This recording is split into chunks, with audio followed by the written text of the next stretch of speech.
This is the part of the 6th annual film festival that we're most excited about, and that's meeting you. Without you, there wouldn't be a movie. And joining me for this segment, and we're going to show everybody these cool things, the filmmaker, Lebanon PA, Ben Hickernell, right? Hickernell, yeah. Hickernell, Yep. right, exactly, and Rachel Kitson. Lebanon PA, I was there for the intro and the Q&A. People are talking about it, and it's your baby. Yeah, it's been about 5 years from when I started writing the script through now, we premiered in South by Southwest in March. This is only our second festival, so we're just starting to kind of share it with people. So it is kind of my baby. I kind of keep saying it's like building a house, like brick by brick. It's just you write the script, you raise the money, you get the actors, you shoot the film, and even shooting the film is only one small step along this actual journey of making a film and getting it out to people in theaters. It's a long road. So we're still on the journey. It's going really well. The response here has been amazing. Well, this is Traverse City. Traverse City is amazing, but I'm particularly prejudiced. It is, yeah. It's been an amazing experience for us. It's been very, very welcoming and friendly, and the response to our film was just really, really humbling. People really responded to it. So wonderful. Let's go way back now. You weren't always a filmmaker. No, not always. You mean like how I started, or? Yeah, that's an interesting story. Or maybe I was always a filmmaker. I'm kind of self-taught. I made my first feature-length film when I was 16 years old. I'm not saying it's any good. It was called Tough Cookies 3, because it's actually like an action movie that I made with my friends in high school. We were all 16, shooting on Super VHS tape. It was Super VHS, very high-tech. Yeah, right. and editing like deck to deck. And so Lebanon PA is my first, real movie with name actors and with, a decent budget and et cetera. The first one that we've intended to sell to put in theaters, but it's my fourth feature-length movie I've actually made, because just like anything, it never happens overnight. It's always years of work and learning how things work. So I was kind of self-taught. I didn't go to film school. I went to Haverford College in Philadelphia and got an English degree, and really was trying to just be a rounded person before I got into this crazy business. But I've really always been just kind of like trying to get films made and always learning by either shooting things with my friends or then also doing little other independent films in Baltimore and Philadelphia and New York, just working for other people, usually for free, on independent films to kind of learn the ropes over the years. So. Mm-hmm. When I first saw you on screen, it was like, oh my God, she's so young. Tell me about when you were first approached and what you thought about the role. Well, I had never done a film before, so, that's all I needed to think about the role was, oh, it's a film and it's real. I had only done high school productions up before this film.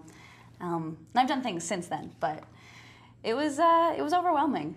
It was really overwhelming, and I don't know, I thought I was messing up every step of the way, but I guess You were really hard on yourself. I guess so.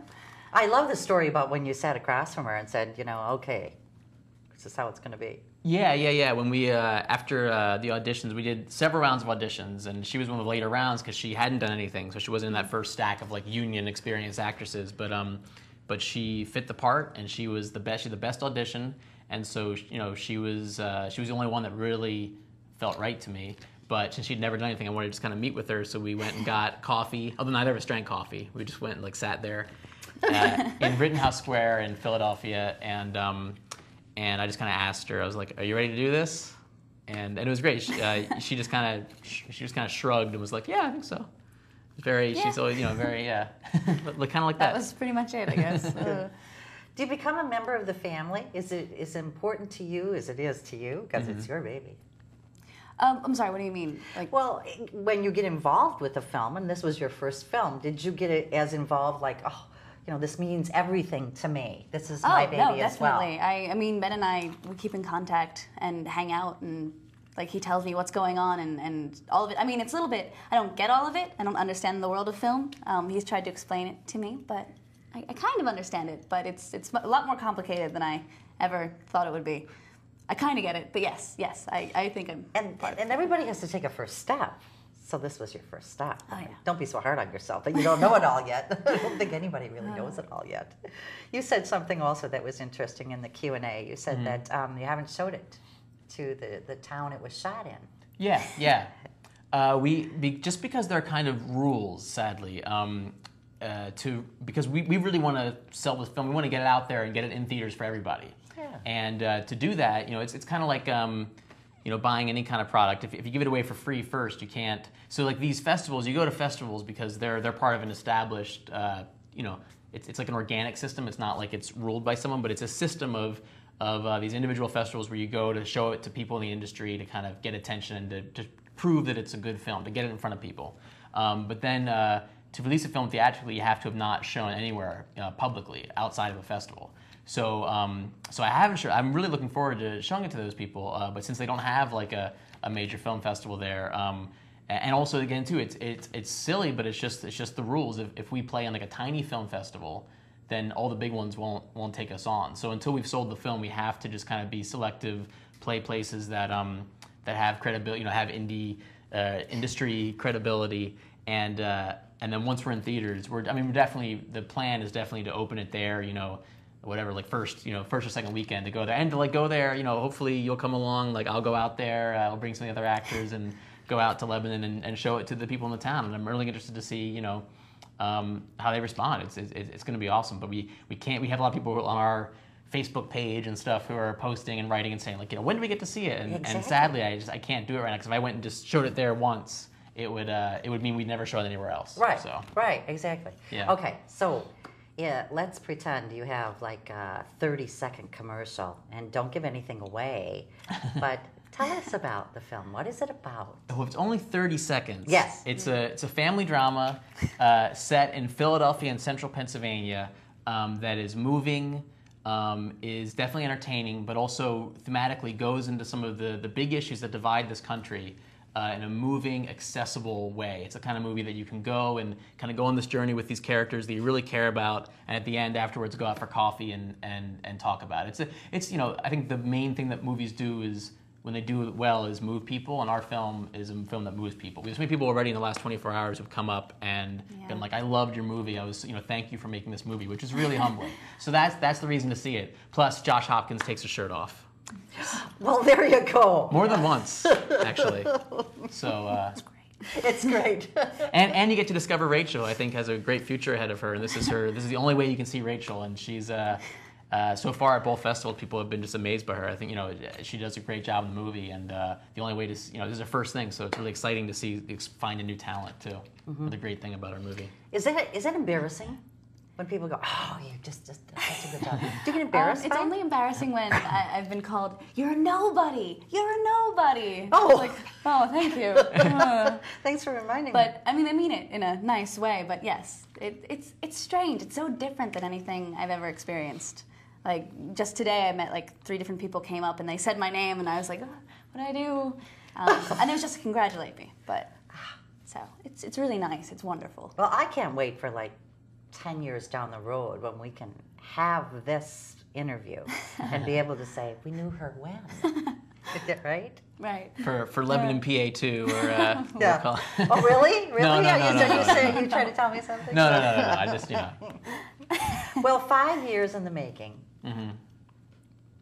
You've got youth on your side, of course, mm-hmm. but that's a real investment of time. Yeah. Is it worth it? That's the question. It's worth it if we get it in front of people. That's the big question right now in independent film is, if people want to see these movies and love these movies, they have to go see them, because I think we have a great film, and we kind of did everything right. We were in a big festival, and we gotten out there, and we're working now on selling it. And I think we'll find someone. I think it's a great film. I think we're going to find a distributor, but it's just that's the question. Is it's worth 5 years of your life? Not even if I make, because I haven't made a dime. And we're not Hollywood. Under no illusion, I haven't made a dime on this thing yet. In fact, I've made negative dimes doing the movie, but it's worth it all if we can just get it out there in front of people. So yeah, I mean, it's yesterday made it worth it. Having people like crying at our movie and being moved by it, that definitely makes it worth it. But it'd be nice not to be broke. Well, I talked to another filmmaker, and he said, "You understand, we're all nonprofit because we never make a dime." That's essentially what independent filmmaking is. It's kind of a nonprofit exercise. Yeah. Well, very briefly, we were talking before we went on the air about the film panel and talking about society watching your movie and how they watch it. Can you paraphrase what you were talking about this morning? Yeah, just that I was invited by Michael Moore to be on a panel yesterday, which was a really as an honor. I was really happy to do it, and the topic was basically, it came down to how people are watching movies these days. What is the future of independent film? Not in terms of how movies are made, but how they're viewed. Because people are watching them, not always in theaters. They're watching them on their cell phones or on their laptops. And some people watch them on cell phones. I think that's a catchphrase. That's but true. laptops, I watch movies on laptops all the time. And it's a very different experience. It's not communal. You're not there with lots of other people. You're not watching on this big screen. It's not an event. You're not getting out of the house. So it's a very different thing, and which I think ultimately, can be detrimental to film and to the sense of film as like a cultural force. So we were talking about, but we actually, what we really came up with, I think, which was exciting, was the idea that you have all this social media, Facebook and et cetera, and what's great about that, the danger is that then instead of going to a movie theater, everybody wants to just be on the computer. But the upside is if you can turn all that energy and excitement from the internet into action, basically have everybody be on Facebook talking about your film, et cetera, discussing it, but then driving other people to go and see it and actually still have that communal experience. When you can have both, that's the best of both worlds. And that's maybe the future is, because there's something very nice about, even if you're not able to get the attention of like a certain elite critic in New York or something, you can still go out there and spread word about your movie, and there's a democratic aspect to that is exciting. As long as it ends up with like people marching to the theater and seeing the movie. If they just talk about your movie and nobody ever sees it, then if nobody sees a movie, will it exist? It's kind of like if a tree falls in the forest and no one hears it, did it happen? Right. And movies won't exist if people don't go see them. So yeah, and this one is really worth it. Thank you. It's a bold claim, but I definitely think I know people respond to it, so I think it is worth saying. Yeah. Mm-hmm. I really appreciate you taking time. I know you're so busy. Yeah, Thank you. and I hope you're enjoying yourself. Oh, yeah. Yeah, it was so wonderful to meet you. You too. Thanks for being here. Cool. Thank you. Thanks a lot. Stick with us. We'll be right back. Easy.